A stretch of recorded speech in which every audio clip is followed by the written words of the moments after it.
Hello, so this is chapter 8 of I Fell in Love with Hope. Chapter 8 Quid Pro Quo. Our escape plan is simple. It's a heist, like all of our missions. Only this time we are the objects of thievery. Remember that our diseases own us. We are theirs. What they give us in return is the ability to be stolen. Now that we've practiced stealing those tangible and intangible desires, it's time we slip through the iron bars. There are multiple steps to think of. A 5-point star isn't exactly inconspicuous walking out of a hospital. The plan is top secret. Need to know the basics? Need to know basis. The first step is getting Neo to walk again. He stands, his weight uneasy, imbalanced. His doctor said he had to practice. Practicing having to stand is a bit dehumanizing. I think though that Neo is less bothered by the vulnerability than he is by my hands holding him upright. Why are you so cold? He grumbles, his fingers curled like claws around my arms. Neo, what do you dream of? I asked, chewing on the chocolate Sony gave me. Neo shook his head when she offered earlier. Now he just sucks on a single square, letting it dissolve in his mouth. Lately? He asks, moving the chocolate with his feet. Annoying cats and shitty music. That's not what I meant. I know what you meant. Do you dream of publishing your stories? I don't know. If I ever write for money, it's just so I can keep writing. Isn't that why all writers write? No. Neo shifts on his feet. His muscles haven't been used in a while. They're learning how to work around an unbent spine. Some people write so their name will be bigger than the title, he says. Neo is a good writer, even if he doesn't believe it. He makes me feel, despite the fact that I don't remember how. Even Shakespeare doesn't have that power. I know his stories can do that for people who need it. One day. Neo's weight shifts away from me. He stands on the balls and heels of his feet, upright. A breath shakes through him from ankles to neck. Despite the lack of him, he is able to stand. No butterfly rash or swelling to be seen. You're getting better, I say. Neo stiffens. He leans his weight back onto my arms, clutching them. I'm not leaving, Sam. I know. That's not what I meant. I know what you meant. His fingers detach from me mechanically. He settles back into his unmade bed in easy steps. Are you mad at me? I ask. His face is scrunched up more than usual. No. He grabs the papers on his side table, his pen too. I have to fix Sony's escape plan. It's straight out of an action movie. When he says Sony's name, his eyes wander to the neon sleeves pulled around his knuckles. She isn't with us now. She can't be. Some terminals of one-luggedness have to be handled alone. Maybe not alone. Maybe just with the cat. The color catches Neo off guard. He puts his hand on his chest and breathes in a little deeper to feel it rise and fall. Is she okay? He asks. I know you were with her yesterday. Yesterday, I got on my knees the way Neo would have if he were submerged in Sony's blue. I held Sony once the doctor left. She didn't cry, but she needed to be held. She needed to not be alone. Eric came in at the end of his shift and took her for ice cream. She accidentally let it slip that there was a cat in her room. It had bladder control problems. Eric pinched the bridge of his nose and told her that if she cleaned up after it, he would just pretend it didn't exist. He bought her a litter box and a food and water bowl. Later, when Sony had little strength left, he took her back to her room and spoke to her for hours, telling her all about the kids she hadn't been able to play tag with lately. The mask didn't hide her smiles. The ventilator was nowhere near as loud as her snorty laughs and teasing. When she fell asleep, Eric ran his hands through his hair. He cried, silently, so that he wouldn't wake her. His sobs were all breath. He covered his mouth till the dread he couldn't carry left his body in tears. Then he wiped his face, stood, and checked every vital sign, screen, and machine connected to Sony. Before he left, he kissed her forehead and whispered something I couldn't hear. It's unfair that those you take care of usually end up being the ones you care about. I should know. It's what Eric and I have in common. We aren't supposed to love them. Narrators and nurses mustn't get attached. We are tied to this place, and they are tied to a pendulum swinging to either side of the ledge. Don't tell me, actually, Neo says, wiping his nose. It's better if I don't know. He scatters his papers above the sheets, recreating his sea so there's no noise left to fill the quiet. Why are you still standing there? Go see Hikari or something. When he says her name, my eyes don't wander. They unfocus. All my senses rush into my hands, the ones that mirror hers. I reach into both of my pockets. I shouldn't. Between my thumb and forefinger and my succulent peaks. Only its container concealed. In the other pocket, Hikari's note sits folded into my palm. Last night I was supposed to meet her in our old cardiology wing, but I couldn't summon the courage. Why? Neo asks. She's scary. Aren't I scary? No, you're small. He grumbles. She doesn't want to bite you. What the hell are you scared of? I don't know what she wants. I've never understood what you want. Wanting is useless for someone like me. Neo looks up from his writing, waiting for me to look at him too.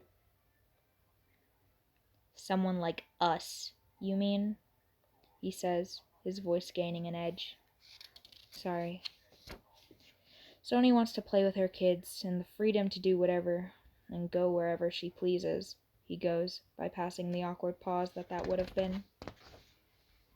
I want at least a part of me to be immortal, and Coer wants, well, shitty music? Probably. With a sigh, Neo glances toward the windowsill, where the bouquets lay, infesting pests. In the middle, under the right amount of light, my succulent sibling sunbathes. From the looks of it, Neo says, admiring it, Hikari wants the same thing you do. I thought you didn't understand what I meant. I don't, he admits. But it doesn't have to make sense. He goes back to work, the origins of our relationship making my hands feel weightless. As he writes, I reach under his bed and grab Hamlet, Wuthering Heights, and the hit list from the cardboard box before pushing it back under. Last night, I didn't go to Hikari and I's grave, as I promised. I didn't even go to her room to tell her I wasn't going either. It was rude of me, but after what happened with Sony, I couldn't risk it. When you're empty, the wind can toss you side to side with ease. The sun can shine right through you. Last night was a night I felt emptier than most. I'll let you write, I say. Sam, Neo calls after me. He catches the books in my hands and the little clay pot and the succulent peeking out from my pocket. Don't let those things you don't want to remember ruin this for you, okay? I nod, even if I don't mean it, before shutting the door. C is with his family tonight. They took him to dinner. They're rather nice. His father always slaps me on the back and laughs loudly when I don't understand a joke. His mother is strict, much more strained than her husband. She tells me to stand up straight and fixes Neo's hair without asking. She's fond of Neo. People with harsh faces are always fond of each other. C's brothers, he has many, 5, I believe, are more like their father, bellowish, large, and talkative. C is a black sheep of the herd. Whenever they visit, he doesn't take the time to be in the room with them as he does with us. He keeps his earbuds in and reads in some of his and Neo's book, ignoring the mass of conversation. I wonder what he thinks about. I wonder if tonight he thinks Neo's back and Sony's lug. If he thinks of Neo's back, Sony's lung, and Hikari's blood. I wonder if, instead, he thinks of our soon-to-be escape and the adventures that lay in wait. I wonder if he's holding the promise Neo gave him the way I hold the promise Hikari gave me. It's only a thin, tore piece of paper with a dream in its lines, right? But it has her on it. Like Wuthering Heights, Hamlet, and the hit list. My poor succulent and her drawing. She is embedded in the matter. Anything she's touched, either with skin or words, I hoard. I may as well be a smoker clutching nicotine patches. I press my forehead into a stack of books, walking, walking, till the hum of chatter fades in. The cafeteria is busy this time of night. Those in scrubs stir black coffee, others, some waiting for results, some waiting for loved ones, mull over food going uneaten. At the near center, a couple sits across from a girl. They're arguing, I can tell that much. The woman has her head in her hands, frustration flaring as she motions against the table. The man has his arms crossed, his eyes downcast, his head shaking now and then. Hikari's back is to me, yellow hair tied back in a ponytail. I can't see her face. All I can see is her body. Her legs don't rock, her arms stay tame at her sides. I don't move until Hikari stands and leaves her parents at the table. Quickly hiding in a corner on the other side of the entrance, I wait for her to walk past. I can't say her name, but I want her to turn around. I want to see her and make sure she's okay. I want, and the anxiety that crawls like spiders go up my stomach. Hamlet, I call. Hikari turns around. No tears to stain her cheeks, no sadness in her eyes. A rush of relief escapes my breath. Yorick, she smiles, but it doesn't reach her eyes. It doesn't reach me. Is that your succulent? She asks as it waves from my pocket. Oh, yeah, I say, looking down at it. It's wounded. I didn't want to leave it by itself. Hikari snorts, sticking her hand into her own pockets. She wears shorts. Her legs are bare. They look smooth beneath the light, unbruised and unblemished except for goosebumps and a few band-aids. Are you okay, Sam? She asks. My eyes snap up, cheeks reddening. Yeah, I just called you because, well, 'cause you saw my parents scolding me. The books in my arm tighten against me. She has the same look as Neo when I brought up wanting a sort of muted disappointment. What's wrong? She asks, when my gaze draws to the ground and my chin falls on the head of my books. I made everyone mad today, I murmur. No one's mad at you, Hikari says. You should be. Why? Because a skull stood me up? There it is. I'm sorry. It's okay. Hikari laughs. It's dry, no discernible beats to count. You can talk to me about it if you'd like, I say, nodding my head in her parents' directions. About what happened, or if you need me to carry a box around, I can do that too. You really want to know? Yeah, I swallow, eyes flicking side to side, foraging for some courage. I'm exploring you. She's been tying her hair up more often nowadays. Whenever we stand or sit this close, little details like that become apparent. Her eyes are close to her nose. She's colder when she's upset, and if I say something out of character, she searches. She reads lines in me she's already read as if she misunderstood them the first time. And if you give her a chance, she's forgiving. Okay, she nods. Then she turns her on her heel, hair swinging with her, striding from the weary cafeteria. But you owe me a night, so come on. So, why did you stand me up, Yorick? She asks. I was scared. Scared? Neo says you won't bite me, but I don't believe him.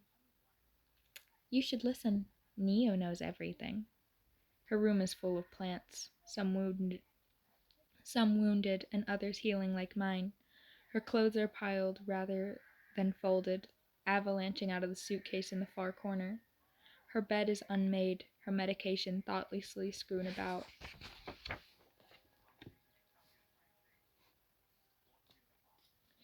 You're messy, I say, smiling as I put the books down. It's endearing, the comfort she has with the space. She's adopted the room, given it a personality. Hikari narrows her eyes at me, faking a bite, her teeth clacking together. We both laugh. Once my arms are free, Hikari breaks into a run, out of her room, into the hall, a chorus of nurses yelling at her to slow down in the distance. She doesn't even explain what we're doing. She trusts I'll follow, and I do. Where are we going? I ask. Hikari just chuckles, her steps unbreaking. She shrieks when we both almost run into a group of doctors, quickly ducking her head and taking another turn. Her laughter rings and keeping me close even when I'm several strides behind. She only stops when we reach the gardens, panting. The cool night making steam of her breaths, like the cafeteria of coffee. The are dull once more, but nonetheless she looks up, taking them in like it's the first time. How about now, Sam? She caresses the dark shrubbery and sits on the patch of grass. Do you feel alive yet? We stole a race, I realize, wiping my mouth. For Sony. Hikari holds her knees like in the crooks of her elbows. She knows that Sony isn't doing well right now. She knows it pains me as much as it pains her. Can I ask you something? She asks. Yeah. What is life to you? There's a medical definition, I say. Neo says there are too many philological ones. I didn't ask for a definition. I asked what it is to you. What if I told you that I am not meant to be alive? What if I told her? Do you think she'd understand? Hikari's earlier coldness resurfaces. My parents think I'm throwing my life away, she says. They say I don't want anything worthwhile, and when I bring up the fact that they've never asked what it is that I want, they call me childish. My parents are logical. Their faith is expensive. It has to be earned. They believe scans, blood work, doctors. But whatever I'm feeling, whatever I say, as if her parents are sitting across from her, a barrier, a table thick between them. She sighs. It's difficult to feel hurt by people who have no faith in your words. They don't believe you're suffering, I ask. It's not that. Hikari's fingers caress the scar from the crook of her shoulder to her chest. There is another scar just adjacent, younger than its predecessor. She bears them to me as if bearing secrets. I was so happy as a kid, she says. They don't understand how all of a sudden things changed. Although it wasn't sudden really. It just became more like the older I grew, the clearer my vision became. My imagination thinned like fog, and I saw the world for was so gray in comparison. The touch at the column of her throat falls to the bandages around her forearms. She trembles, but I think she trusts me enough to undo them. The little white scars form lines like a ladder up her arm. It started with loneliness, she says. I could eat and not taste a thing, cry and not feel sad, sleep and still feel tired. I didn't like what I used to like or want what I used to want. I thinned until I felt like a blur. A little piece of the background no one would notice had gone missing. And even if I'd never felt emptier, every time I tried to get out of bed, I felt like I was sinking. I'd stare at my clock and watch it tick, wishing I could break it. She closes her hand around the cuts. It looks like she wants to cry, but she doesn't remember how. Thank God you all hate time too, Sam. I've been wishing it dead for as long as I can remember. She's still a teenager. Teenagers aren't as malleable as children. They have a sense of self, aspiration, dreams. Sometimes parents feel threatened by that autonomy. They cling to the idea of their child, the idea of who they are. Anything off script feels like disobedience. So when the child would rather read and write than follow his father's footsteps, violence ensues. When that child is trapped in her own mind, her mother and father negate the pain as if nothing but a simple symptom of age. Hamlet was always my worst influence, Hikari whispers, the breath ghost-like. People glorify youth. Maybe that's why she strays from hers. They see it as a period of freedom, sex, and stupid decisions.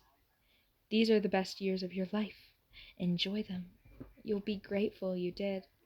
Say that to a child and watch them be reduced to a fruit, ripe and ready for harvest. You'll be grateful you did. That is a regretful argument made by those who look in the mirrors and see rot. This is what comes of it. People who don't believe one could be so numb that even their disease doesn't hurt enough. You're depressed, I say. A new truth, one that tastes sour in the mouth. No, no, not depressed. They ruined that word for me. Hikari shifts, tucking her hair behind her ears. She makes a disbelieving sort of noise. I think the worst feeling in the world is telling someone you're in pain and hearing them say that there's no wound. You need a wound? I say, the urge to defend her trembling through my fingers. Depression, I don't care if you hate the word. Depression is a better thief than you or I will ever be. It steals moments that should be yours. That's why you walk ledges and run and draw and steal and read and... I stop myself, remembering the pencil sharpener she stole and took apart, tucking the blade into her pocket. Depression is exactly like fear, I say. It's all shadow and no body, but it's real.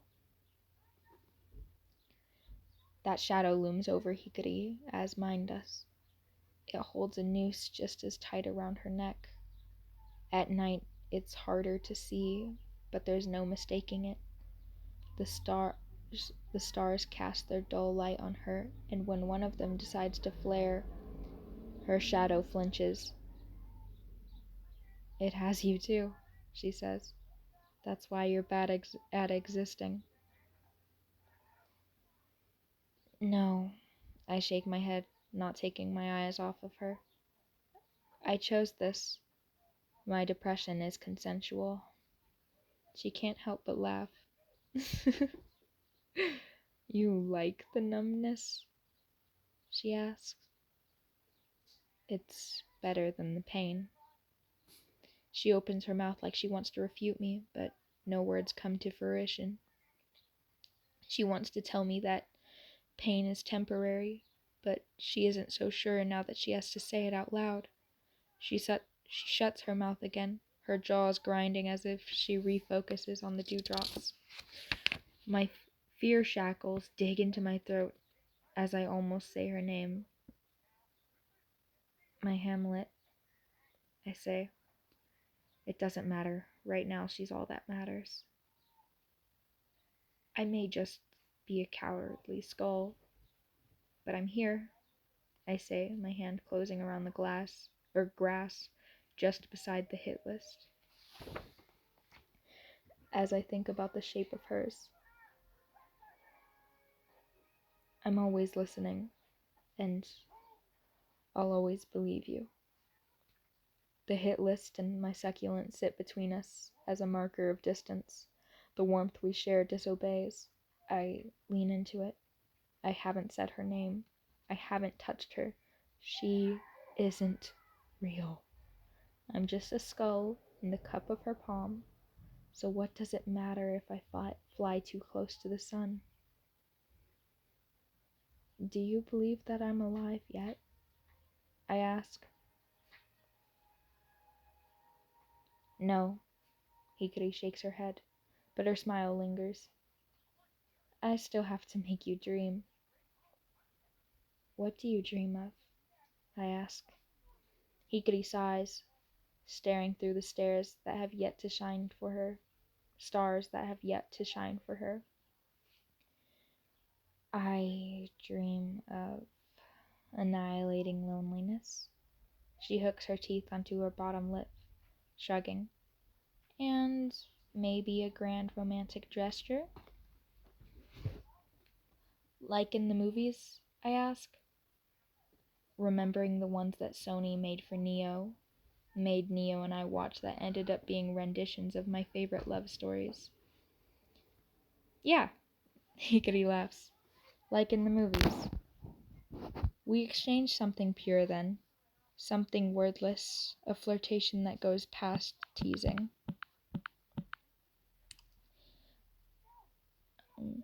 "Then I'll steal that for you too," I whisper. Of course the garden can only keep us away from reality for so long. Hikari's phone buzzes. It's when she takes it out of her pocket, she reads the message of her face falls. "It's C," she says. "He had an accident."